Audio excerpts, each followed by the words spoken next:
கோவை மாவட்டம் தொண்டாமுத்தூர் அருகே மத்வராயபுரம் கிராமத்தில் 11 ஏக்கர் விவசாய நிலத்தை அண்ணாமலை வாங்கியது தொடர்பாக பொதுவெளியில் கடும் விமர்சனங்கள் வைக்கப்பட்டன. விவசாய நிலத்தை தனது சேமிப்பு மற்றும் கடன் மூலம் வாங்கினேன். மத்திய அரசு திட்டத்தின் கீழ் பால் பண்ணை அமைக்க கடனுக்கும் விண்ணப்பித்துள்ளேன் என்று அண்ணாமலை விளக்கம் அளித்தார்.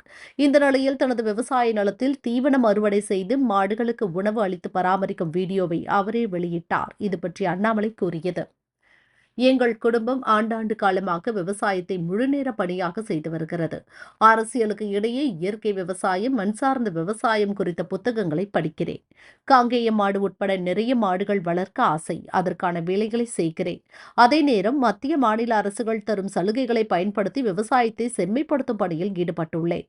கோவையில் விவசாயம், கரூரில் ஆடு வளர்ப்பு என என்னுடைய நேரம் செலவாகிறது. இந்தியாவை பொறுத்தவரை விவசாயம் மிகப்பெரிய சவாலாக உள்ளது. குடும்பங்கள் நியூக்ளியராக மாறுவதே காரணம். குடும்பத்தில் இருந்து நிறைய குழந்தைகள் பிரிந்து செல்லும்போது சொத்து பிரிகிறது. பெரிதாக விவசாயம் செய்ய முடியாமல் போகிறது.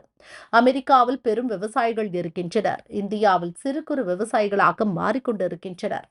அதற்கு தகுந்தாற்போல விவசாயத்தை மாற்ற வேண்டும். எத்தனையோ பேருக்கு விவசாயம் செய்யும் ஆசை இருக்கிறது. ஆனால் நிலம் இல்லை. நிலம் மதிப்பு கூடிக்கொண்டே செல்கிறது. விவசாயம் செய்ய விரும்பும் இளம் தலைமுறையினர் இவற்றை சவாலாக இல்லாமல் வாய்ப்பாக பார்க்க வேண்டும். நகரில் இருந்தாலும் கூட நண்பர்கள் எல்லாம் சேர்ந்து வெளியே நிலம் வாங்கி கூட்டு முயற்சி செய்யலாம். விவசாயத்தை பொறுத்தவரை கண்ணும் கருத்துமாக களத்தில் இருந்தால் மட்டுமே வெற்றி. பொழுதுபோக்க விவசாயம் செய்பவர்களுக்கு வெற்றி கிடைக்காது.